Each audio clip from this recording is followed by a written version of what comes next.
기도하시겠습니다. 주님 참 감사합니다. 하나님 오늘도 새날 주시고 하나님 우리에게 귀한 예배의 시간들을 허락하시며 하나님 또한 우리가 환경이 안 되지만 테크놀로지를 이용하여서 하나님 이렇게 우리가 모여 예배할 수 있도록 도와주신 주님의 은혜 참 감사합니다. 하나님 우리가 이 시간 가운데 주님을 더 알기를 원합니다. 하나님 이 시간을 통하여 주님을 더욱더 사랑하기를 원합니다. 하나님 이 시간을 사용하여 주시고 하나님 또한 각자의 마음 가운데 주님께서 찾아가 주셔서 주의 마음을 보이시고 주의 계획을 보이시고 주의 비전을 보여주시기를 간절히 소원합니다. 그래야 우리가 이 시간이 지나고 다시 노멀한 상태로 돌아갔을 때 다시 주의 영광을 드러내며 살아갈 수 있는 자들로 빚어지는 그러한 귀한 시간으로 주께서 만들어주시기를 간절히 소원합니다. 주님 감사합니다. 이 모든 말씀 살아계신 우리 주 예수 그리스도 이름으로 간절히 기도하였습니다. 아멘. 저희 학창시절에 정말 공부를 잘하는 후배가 한 명 있었습니다. 이 후배가 공부를 어느 정도 잘했냐면 고등학교 3년 내내 전교 1등을 한 번도 안 놓친 것은 당연하고, 그리고 또 이렇게 전국 모의고사라는 것이 있었는데, 이렇게 전국 고등학생들이 보는 모의고사가 있는데, 그 모의고사에서도 보통 0.1% 막 이렇게 정말 공부를 잘하는 친구였습니다. 그런데 그 친구는 신기하게도 그 당시 성행하던 과외도 한 번도 받지 않았습니다.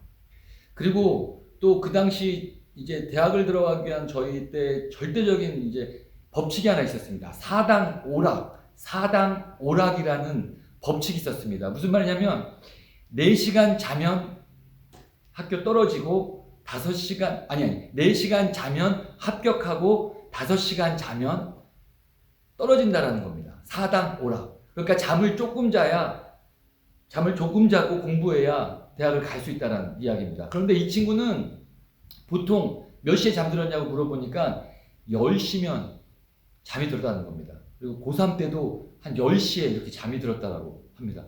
그럼에도 불구하고 이 친구는 서울의 가장 명문대 S대를 들어갔습니다. 그래서 저희가 그 예전에 이제 선배지만 이제 친구 한 명이랑 같이 가서 이 친구에게 너 이렇게 공부를 잘하는 비법이 뭐냐고 한번 물어본 적이 있었습니다. 그랬더니 이 친구의 입술에서 나온 대답이 너무나도 뻔한, 너무나도 당연한 대답이 나왔습니다. 뭐냐면 수업 시간에 충실했다라는 겁니다. 수업 시간에 선생님이 무엇을 말하는지에 집중하고 선생님이 중요하다라고 하는 것에 집중해서 공부를 했다라는 겁니다. 특별한 비법이 없었다라는 겁니다. 그래서 우리가 그런 당연한 이야기 말고 진짜 뭐 다른 비법이 없었냐고 묻자 이 친구는 계속 똑같은 얘기만 반복했었습니다. 그런데 곰곰이 나중에 곰곰이 이 친구의 말을 생각해 보니까 좀 당연한 얘기인 것을 알게 되었습니다. 무슨 말이냐면 시험 문제를 내는 선생님이 중요하다고 하는 것을 공부해야 하는 것이 당연히 좋은 성적을 받는 비결인 겁니다. 그러니까 시험 출제자의 의도를 정확히 알고 공부해야 좋은 성적을 얻을 수 있다는 겁니다. 그러니까 그 시험 문제를 내는 사람의 의도를, 그 시험 문제를 내는 사람이 무엇을 중요하다라고 생각하는지를 정확히 아는 사람이 시험을 잘 보게 되어 있다는 당연한 이야기를 하는 것이었습니다. 그런데 반대로 또 친구 중에는 친구 중에는 정말 열심히 공부하는데 성적이 안 나오는 친구들이 있었습니다. 정말 이 친구들은 열심히 공부하는데 공부하는 거에 비하면 성적이 정말 잘 안 나오는 것을 좀 본 적이 있었습니다. 그런데 이 친구들의 생활을 잘 보면 이 친구들은 수업 시간에 잡니다. 그래서 수업 시간에 자고 공부는 언제 열심히 하느냐? 집에 가서 밤늦게 혼자 열심히 하는 겁니다.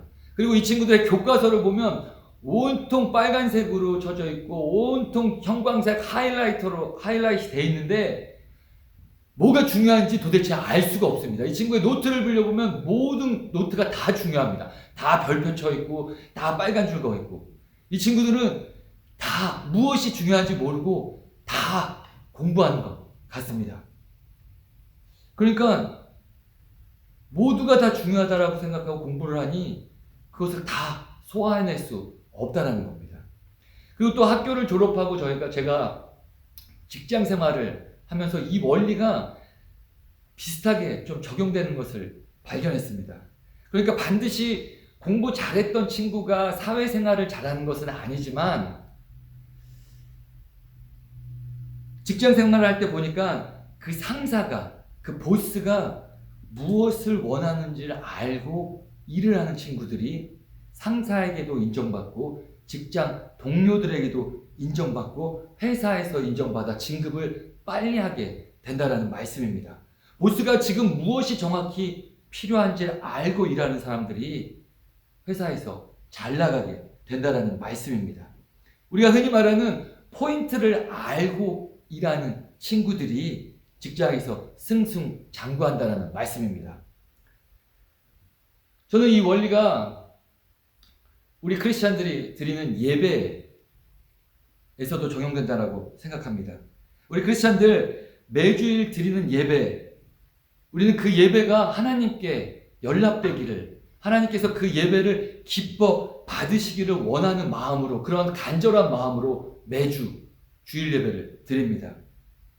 그런데 출제자의 의도가 무엇인지를 알고 공부해야 좋은 성적을 얻고, 그리고 보스가 무엇을 원하는지를 알고 일을 해야 좋은 결과를 얻는 것처럼 우리 또한 하나님께서 우리의 예배를 받으시는 기준, 척도, 그리고 그러한 주님께서 기뻐하시는 모양이 어떤 예배의 모양인지를 알고 드려야 하나님께서 연락하시는, 하나님께서 기뻐 받으시는 예배를 드릴 수 있다는 말씀입니다.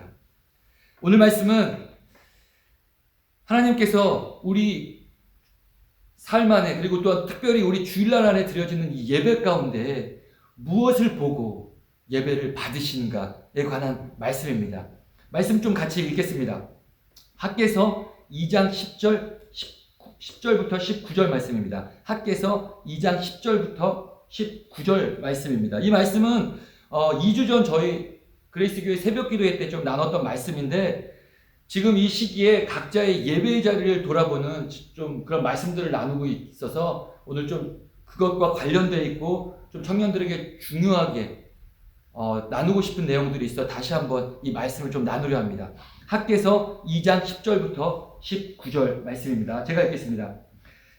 다리우스 왕 2년 9째 달 24일에 주님께서 학개 예언자에게 말씀하셨다. 나 만군의 주가 말한다. 너는 제사장들에게 율법의 가르침이 어떠한지 물어보아라. 어떤 사람이 거룩하게 바쳐진 고기를 자기 옷자락에다가 쌌는데 그 옷자락이 빵이나 국이나 포도주나 기름이나 다른 어떤 음식에 닿았다고 하여 이러한 것들이 거룩하여지느냐고 물어보아라. 학개가 물어보니 제사장들이 그렇지 않다고 대답하였다. 학개가 또다시 시체에 닿아서 더러워진 사람이 이 모든 것 가운데서 어느 것에라도 닿으면 그것이 더러워진지를 물어보니 제사장들이 그렇다고 대답하였다. 이에 학개가 외쳤다. 이 백성은 정말 더러워졌다. 이 민족은 내 앞에서 정말 그렇다. 나 주의 말이다. 그들이 손으로 하는 모든 일이 그렇고 그들이 제단에 바치는 것도 모두 더러워졌다. 그러므로 이제 너희는 오늘에 이르기까지 최근에 일어난 일들을 돌이켜보아라. 주의 성전을 아직 짓지 않았을 때에 너의 형편이 어떠하였느냐.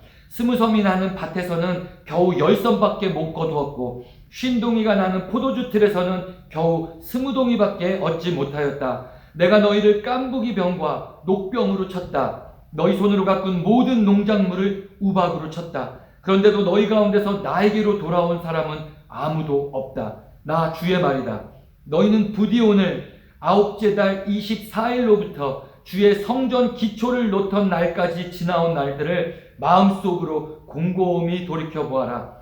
곳간에 씨앗이 아직도 남아있느냐? 이제까지는 포도나무나 무화과나무나 석류나무나 올리브 나무에 열매가 맺지 않았으나 오늘부터는 내가 너희에게 복을 내리겠다. 아멘. 2주 전에 저희는 이 학계에서 말씀을 가지고 우선순위, 이스라엘 백성들이 우선순위를 찾아가는 그런 내용의 말씀을 좀 나눴습니다. 그리고 오늘 다시 이제 학계서로 돌아왔습니다. 오늘 말씀을 간단하게 요약해드리면, 배경을 간단하게 요약해드리면 이렇습니다.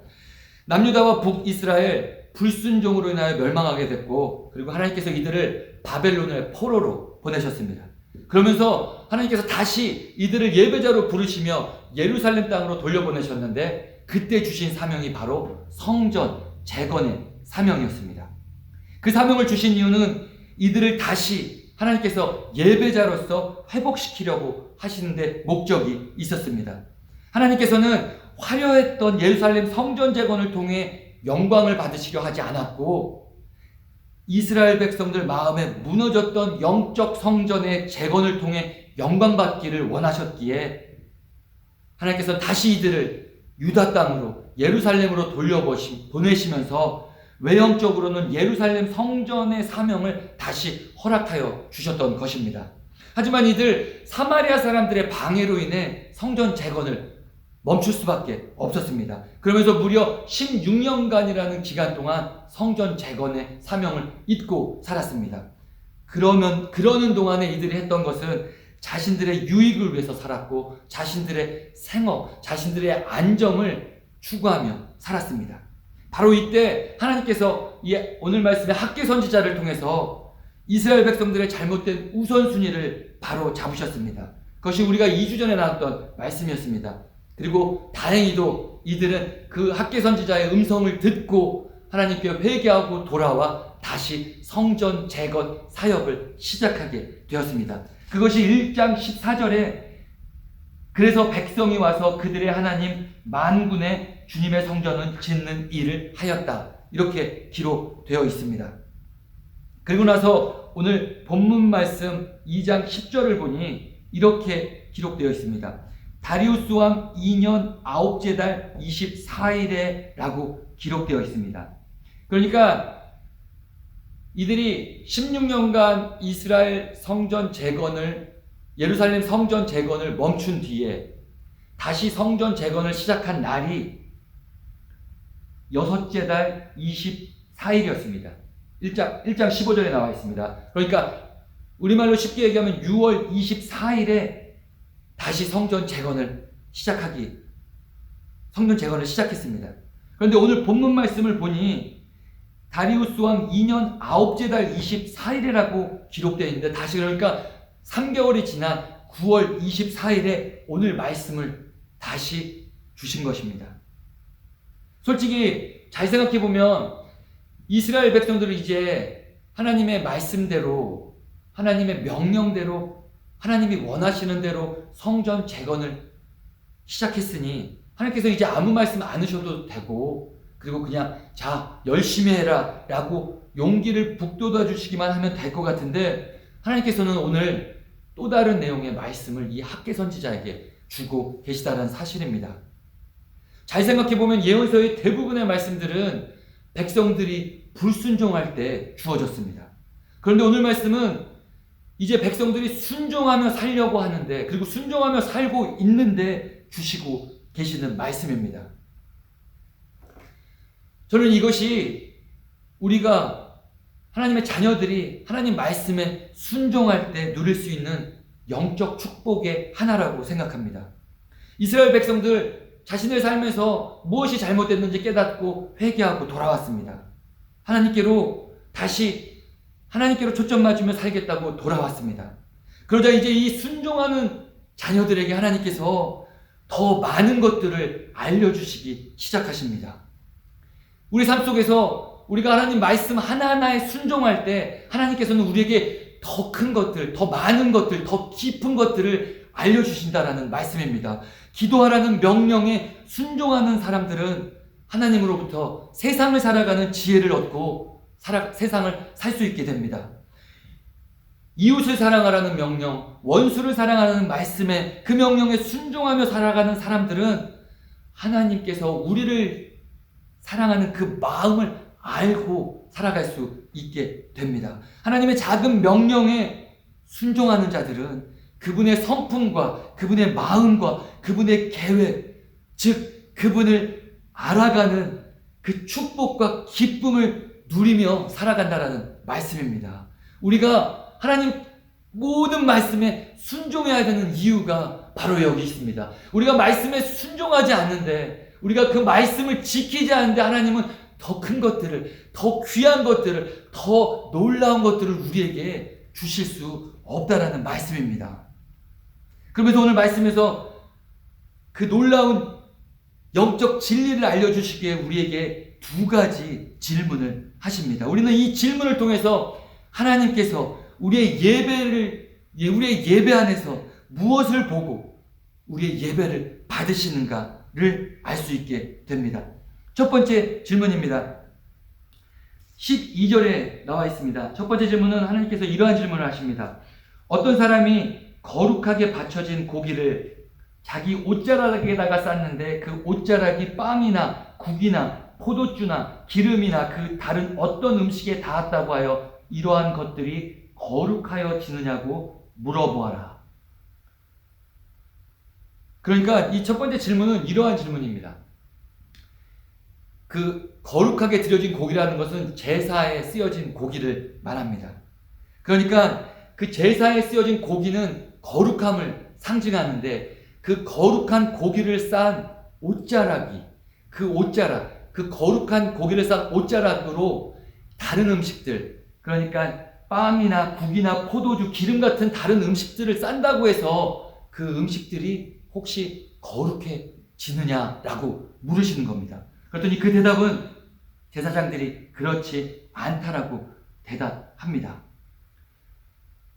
그러니까 이것은 하나님께서 무엇을 말씀하는 것이냐면, 거룩함이라는 것은 전염되지 않는다는 것을 말씀합니다. 이것은 우리의 구원에서 이 원리를 발견할 수 있습니다. 구원의 논리에서 이것을 발견할 수 있습니다. 우리는 예수 그리스도를 통하여 구원받았습니다. 우리는 예수 그리스도의 성품으로 인하여, 예수 그리스도의 사역으로 인하여 우리는 구원받았습니다.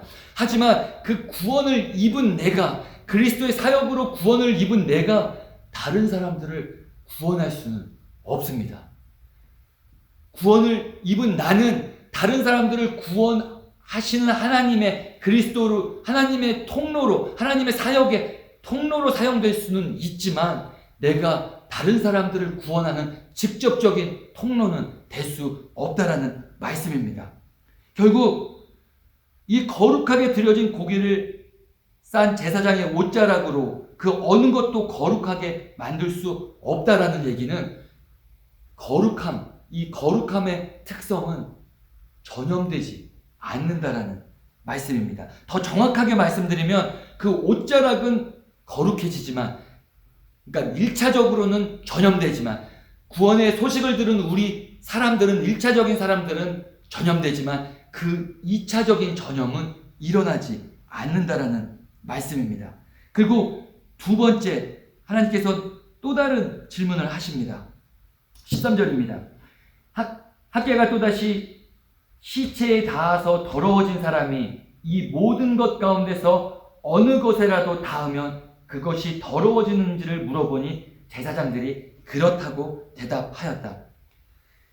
그러니까 시체는 부정함의 상징이었습니다. 그러니까 그 부정한 것을 만진 사람이 다른 것들을 컨택하면 그것들이 부정해지느냐, 더러워지느냐라고 물으시는 겁니다. 그랬더니 제사장들의 대답이 그렇다라고 대답합니다. 그러니까 부정함은 전염될 수 있다라는 것을 말씀하는 겁니다.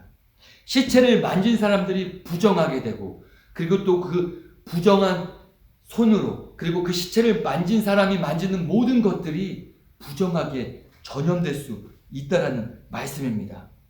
이것은 우리의 영적 생활에도 잘 적용이 됩니다. 잘 생각해 보시면 죄는 우리 삶 속에 쉽게 다른 사람들을 전염시키는 것을 우리가 발견하게 됩니다. 그리고 또 육적인 삶에서도 이 원리는 동일하게 적용됩니다. 지금 이 코로나 바이러스가 다른 사람들에게 쉽게 전염되는 것처럼, 이 코로나 바이러스가 우리가 쉽게 다른 사람들에게 옮길 수 있는 것처럼 이 부정한 것들은 쉽게 전염된다라는 말씀입니다. 그런데 희한하게도 건강한 사람의 그 건강함은 사람들에게 쉽게 전염되지 않습니다. 그러니까 지금 하나님께서 이 12장 12절과 13절에서 말씀하시고 계시는 포인트는 거룩함은 전염되지 않지만 부정함, 죄들은 쉽게 전염된다는 것을 말씀하시고 계시는 것입니다. 이 말씀은 이 두 가지 원리는 레위기에서 이미 하나님께서 이스라엘 백성들에게 주신 말씀이었습니다. 그래서 하나님께서는 이 두 가지 원리를 가지고 이제 바벨론 포로에서 돌아와 우선순위를 잊고 살았던 이스라엘 백성들의 지난 16년간의 삶에 왜 축복받는 삶을 살지 못했는지, 왜 그들이 그 16년 동안 드렸던 예배를 하나님께서 받지 않으셨는지를 설명해 주시기 시작합니다. 14절입니다. 이 백성은 정말 더러워졌다. 이 민족은 내 앞에서 정말 그렇다. 나 주의 말이다. 그들이 손으로 하는 모든 일이 그렇고 그들이 제단에 바치는 모든 것도 더러워졌다. 하나님께서 이스라엘 백성들을 더럽다라고, 부정하다라고 말씀하십니다. 성전 재건의 사명을 안고 예루살렘 땅으로 돌아와 유다 땅으로 돌아와 살고 있는 그 16년간의 삶이 부정하고 더러웠다라고 말씀하시는 겁니다. 그 이유를 생각해 보면 학개서 말씀의 배경을 볼 때 이들이 성전 재건의 그 사명을 잊어버리고 산 바로 그 죄 때문입니다. 이들이 바벨론 포로에서 돌아와 성전 재건의 명령에는 순종하지 않고 이 핑계 저 핑계로 자신들의 집과 자신들의 인생을 위해만 살았던 바로 그 죄 때문에 부정하다라고 말씀하시는 것입니다. 그렇기 때문에 이들의 이 부정함, 이들의 이 죄는 13절에서처럼 시체를 만진 사람의 더러움이 쉽게 다른 것들에게 전염되는 것처럼 그들의 삶, 이스라엘 백성들의 삶 전 영역에 그들의 죄가, 그들의 부정함이 퍼지게 되었고 영향을 끼치게 되었다라고 말씀합니다. 그리고 그 결과가 16절, 17절처럼 되었다라고 말씀합니다. 16절, 17절에 이렇게 말씀합니다. 너희 형편이 어떠하였느냐? 스무섬이 나는 밭에서는 겨우 10섬밖에 못 거두었고 쉰동이가 나는 포도주 틀에서는 겨우 20동이밖에 얻지 못하였다. 내가 너희를 깐부기병과 녹병으로 쳤다. 너희 손으로 가꾼 모든 농작물을 우박으로 쳤다. 그런데도 너희 가운데서 나에게로 돌아온 사람은 아무도 없다. 나 주의 말이다. 그들이 부정하게 되고 그들의 삶이 그들 자체가 부정하게 되니 이제 그들의 삶이 부정하게 되고 죄의 영향 아래 놓이게 되었는데 그 결과가 20섬이 나와야 하는 밭에서 겨우 10섬밖에 소출을 얻지 못했고 쉰동이가 나와야 하는 포도주 틀에서는 겨우 20동이밖에 얻지 못했다는 겁니다. 열심히 일했지만 그 죄의 영향으로 인해 축복을 누리는 복받는 인생을 살지 못하게 되었다는 말씀입니다. 그리고 그 죄로 인해 그 부정함으로 인해 더욱더 심각했던 것은 금방 읽은 17절 말씀을 보니까 그들은 영적으로도 병들게 되었다라는 사실입니다. 하나님께서는 그들의 마음을 16년간 그들의 마음을 돌리시기 위해 깐부기병으로 녹병으로 그들의 농작물을 우박으로 징계하셨지만 그 누구도 돌아오지 않았다라고 말씀합니다. 영적으로 모두 병들어 있었기 때문에 그 죄의 영향 아래 놓여 있었기 때문에 자녀들에게 주시는 하나님의 징계가 전혀 워킹하지 않았다라는 말씀입니다. 이들은 영적으로도 죽은 상태에 있었기 때문에 영적으로 말씀하시는 하나님 음성을 들을 수 없었고 그런 영적으로 복받지 못하는 삶을 또한 살 수밖에 없었다라는 말씀입니다. 이 16절, 17절 말씀은 이스라엘이 죄로 부정하게 되자 하나님은 그들의 일상의 삶 속에서 하나님께서는 동행할 수 없었고, 왜냐하면 그들이 부정하기 때문에 그들과 동행할 수 없었고, 결국 복의 근원이신 하나님이 함께하지 않으니 그들의 육적인 라이프는 물론이요 영적인 라이프도 어려움을 겪을 수밖에 없었다라고 말씀하시는 것입니다. 그들의 그 부정함으로 인해 더 심각했던 문제는 하나님께서 그들의 예배를, 그들의 제사를 받으시지 않으셨다는 사실입니다. 14절 후반부의 말씀을 보니 나 주의 말이다. 그들이 손으로 하는 모든 일이 그렇고 그들이 제단에 바치는 것도 모두 더러워졌다. 그들의 불순종으로 인해 그들이 드린 모든 제사도 부정하게 되었고 제단에 바치는 제물조차도 더러워졌다고, 그래서 하나님께서 너희들의 제사를 받을 수 없었다라고 말씀하시는 것입니다. 이스라엘 백성들 성전 재건의 사명은 잊고 살았지만, 불순종하며 살았지만, 그러면서도 율법적인 행위는 중요하게 여겼기 때문에 이들은 16년간 성전 재건이라는 대사명은 잊고 살았지만 제사는 드리며 살아왔었습니다. 그리고 이들의 마음속에서는 어쩌면 제사만 드리면 하나님과 자신들과의 관계가 계속 유지될 수, 회복될 수 있을 것이라 생각하며 살았다라는 말씀입니다.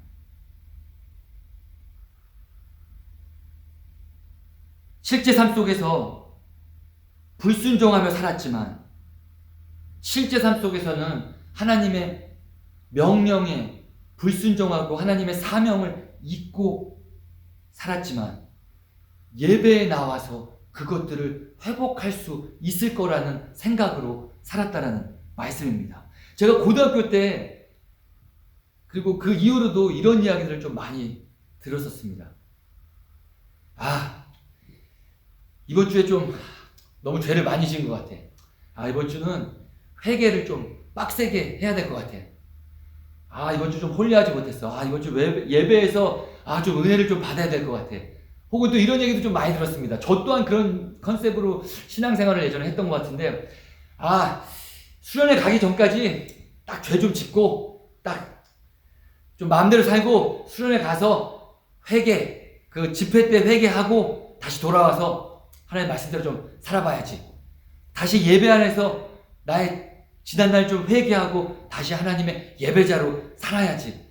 좀 이런 얘기들, 이런 생각들, 이런 컨셉들로 좀 살아왔고, 그런 이야기들을 주변에서 좀 들었던 것 같습니다. 하지만 오늘 말씀에서 보니까 하나님께서 이러한 마음으로 예배의 자리에 오는 모든 사람들의 예배를 받지 않으신다라고 말씀합니다. 아니, 받으실 수 없다라고 말씀합니다. 왜냐하면 지금 금방 말씀드린 자세로 살아가는 사람은 자신이 부정한 사람이라고 스스로 이야기하고 있는데, 죄를 짓고 있다라고, 죄로 부정해졌다라고 이야기하고 있는데, 그렇다면 그 사람이 그 예배 안에, 집회 안에, 수련회 안에서 부르는 모든 찬양들이, 기도들이, 그리고 헌금들이 부정하게 될 것이고, 그러면 그 예배 자체가 부정하게 되기 때문에 하나님께서는 그 예배를 받으실 수 없다라는 말씀입니다. 이것은 삶 속에서 우리가 죄 없이 완벽히 살아야 된다는 것을 이야기하는 것이 아닙니다. 오늘 하나님께서 주시는 이 말씀의 포인트는 죄를 짓지 않는 완벽한 삶을 살아내라는 것이 아니라, 우리가 예배의 자리에 나오기 전에 먼저 우리의 마음의 방향과 우리의 마음을 정돈하고 하나님께 나와야 한다는 것을 말씀하는 겁니다. 12절 말씀처럼 거룩함은 누구에게 전염받을 수 없습니다. 거룩함이라는 것은 온전히 하나님께로부터만, 직접적인 하나님의 컨택으로만 전염될 수 있는데, 우리가 일상에서 하나님과 날마다 같이 하지 않으면 우리에게는 그 거룩함이 존재하지 않게 되는데, 그렇다면 우리가 거룩하지 않은 상태로 와서 드리는 그 예배를 하나님께서 어떻게 받으실 수 있겠냐라는 말씀입니다. 날마다의 삶 속에서 그 하나님을 예배하는 마음으로 그 하나님의 거룩함을 입어야, 하나님과 동행하는 일로 하나님의 거룩함을 입어야만 우리가 주일 예배 와서 성전 안에 드리는 그 예배가 하나님께 온전히 연락될 수 있고 하나님께서 기뻐 받으실 수 있는 예배가 될 수 있다는 말씀입니다. 저는 거듭 말씀드리지만 이 3주간 우리가 이 코로나 바이러스로 예배 생활이 패턴이 바뀐 지금 우리의 삶 속에서 우리는 말씀 앞에 계속 겸허히 살고 있는지, 우리가 진정한 예배자인지 계속 질문해야 된다라고 여러분 생각합니다. 하나님을 의식하며 성령님의 음성을 듣고 살아가고 있는가? 내가 성령이 거하시는, 머무시는 성전이 되어 살아가고 있는가? 우리 삶 속에 주님께 순종하기 위한 치열한 영적 전쟁이 있는가? 혹시 내가 이스라엘 백성들처럼 하나님의 큰 사명, 성전 재건, 아버지의 영광이 나의 인생의 목표, 목적이 되지 않고 그냥 주일 속에 그냥 제사만 드리면 된다는 생각으로 와서 예배를 드리고 있지 않는가? 하나님께서 그것을 우리에게 말씀하고 계시는 것입니다. 그렇게 드려지는 예배는 하나님께서 받으실 수 없다라는 말씀입니다. 아니, 받고 싶으셔도 받을 수 없다라는 겁니다. 왜냐하면 우리가 부정한 상태로 드려지는 예배이기 때문에 그렇습니다. 결국 주일 예배, 공적인 그 주일 예배, 그 하루의 모습이 중요한 것이 아니라 바로 월, 화, 수, 목, 금, 토, 우리가 그 예배자의 자세로 날마다 하나님과의 컨택으로 거룩함이 회복된 바로 그 자세로 살아가는 것이 중요하다라는 말씀입니다. 예배 가운데 물론 성령님께서 우리를 깨우치셔서 몰랐던 죄들을 깨닫게 하시는 경우가 있습니다. 그래서 예배 안에서 우리가 회개가 있을 수 있습니다. 하지만 오늘 말씀의 포인트는 하나님께 예배드리는 예배자가, 하나님을 예배하는 예배자들이 과연 일상 속에서 어떻게 살아야 하는가? 하나님께서 그 예배를 받으시는 기준은 바로 그 주일날의 모습 속에 있는 것이 아니라 월, 화, 수, 목, 금, 토의 삶의 모습 속에 담겨 있다는 말씀입니다. 하나님의 시험을 채점하는 기준은 주일날 드리는 우리의 예배의 모습이 아니라, 사역의 모습이 아니라 바로 월, 화, 수, 목, 금, 토 그 삶 속에서 하나님은 그 예배의 점수를 매기신다라는 사실입니다.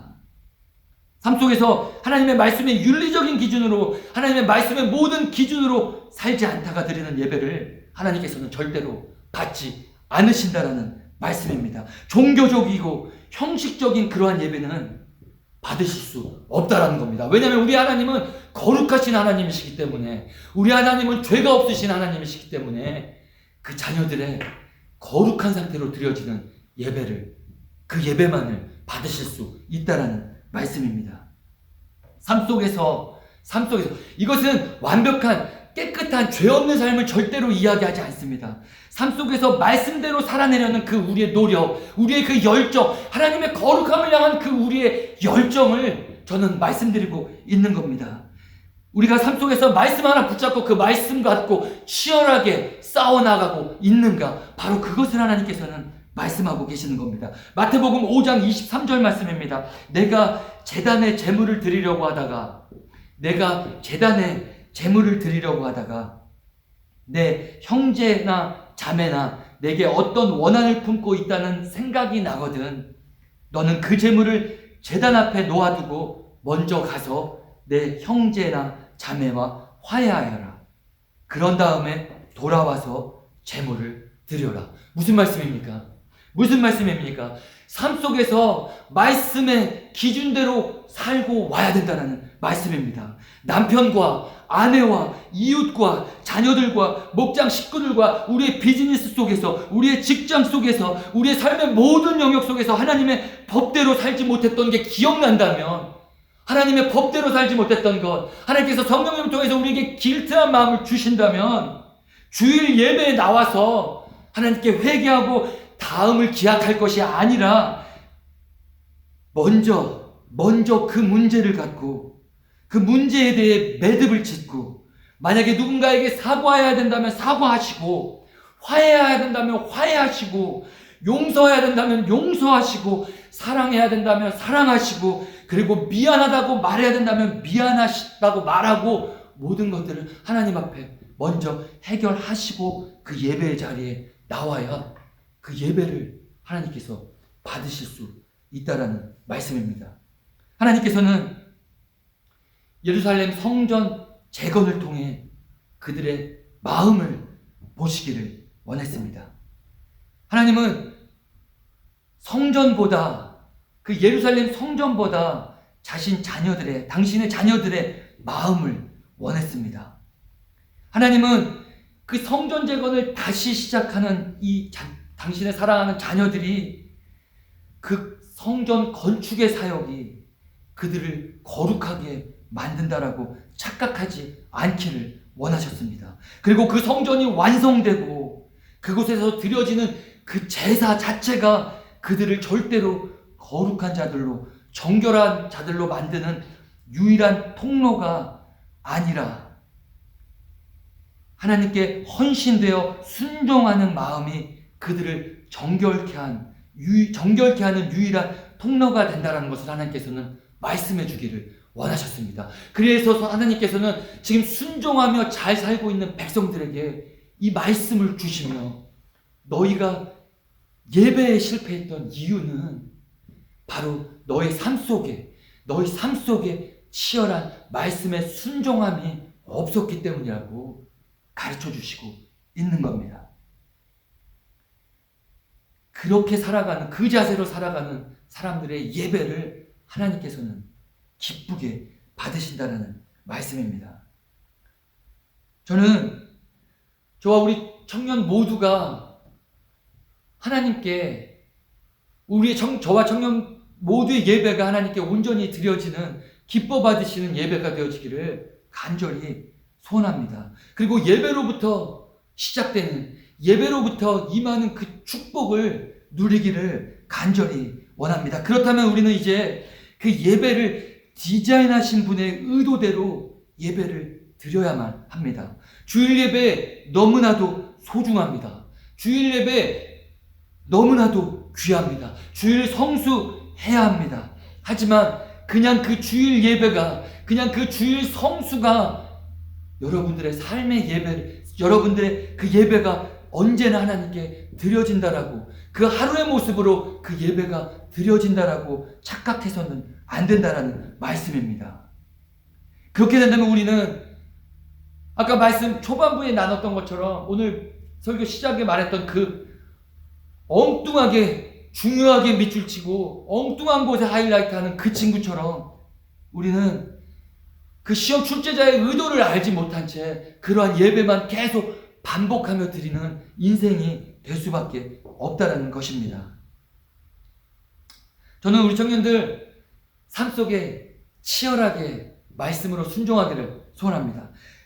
그 예배자의 의도대로 이제 예배를 드리는 사람들에게 하나님은 19절 후반부에서 이렇게 말씀하십니다. 오늘부터는 내가 너희에게 복을 내리겠다. 오늘부터는 내가 너희에게 복을 내리겠다.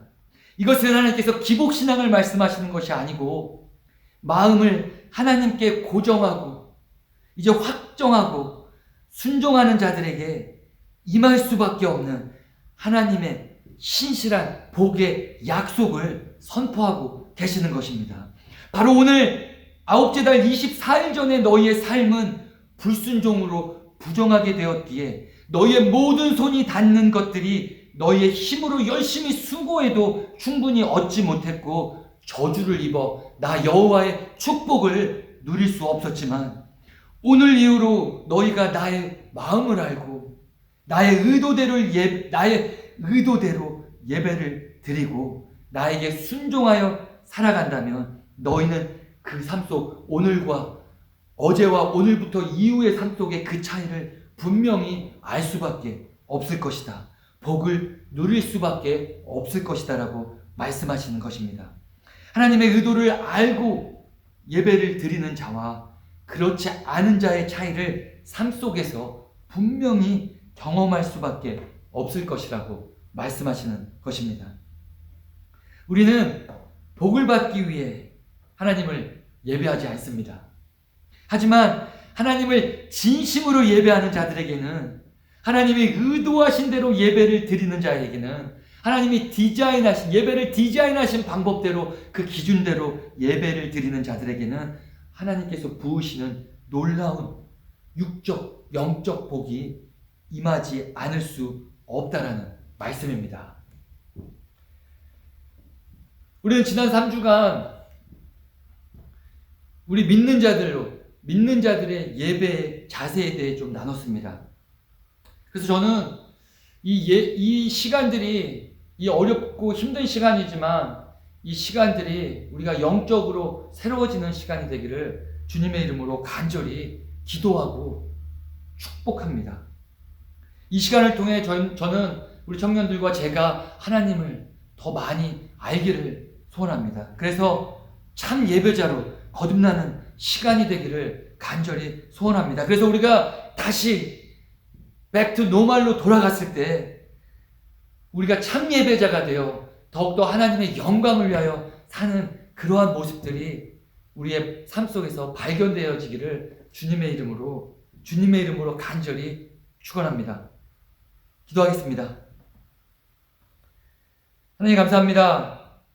하나님, 지난 3주간 하나님의 말씀을 통해서 우리의 믿음을 돌아보았고, 또한 믿음 가진 자의 그 예배의 모습을 돌아보았습니다. 하나님, 우리가 하나님이 원하시는 대로, 하나님이 의도하시는 대로, 하나님이 디자인하신 대로 우리가 예배를 드리기를 원합니다.